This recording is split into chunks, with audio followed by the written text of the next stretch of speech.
Kathniel na natiling naka-follow sa Instagram ng isa't isa matapos ang mga kumakalat na hiwalayan ng dalawa.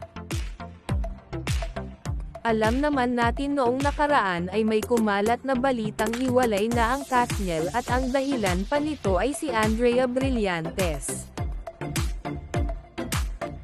Maraming artista na kaibigan ng bawat isa ay sinasabi na nag-unfollow na nga kay DJ, ngunit kung titingnan natin ang sa account ng Kathniel ay nanatiling naka-follow ang dalawa.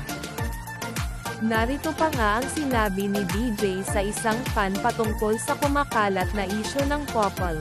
"Relax na kayo aming mga Kathniels. Tama na ang pag-aalala. Breathe. Ako na ang bahala sa lahat, at may pusong itim pa ito. Mahal namin kayo sagad." Totoo nga ba talaga na naghiwalay na ang Kathniel at naka-follow na lamang sila sa isa't isa para sa mga fans?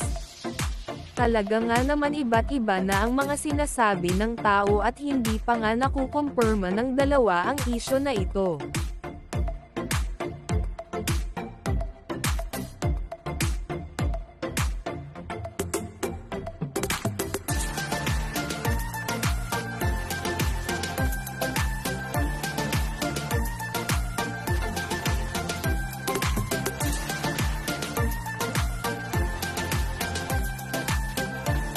Umaani na nga talaga ng maraming komento ang sinabi ni DJ sa mga fans at nagte-trending na sa social media.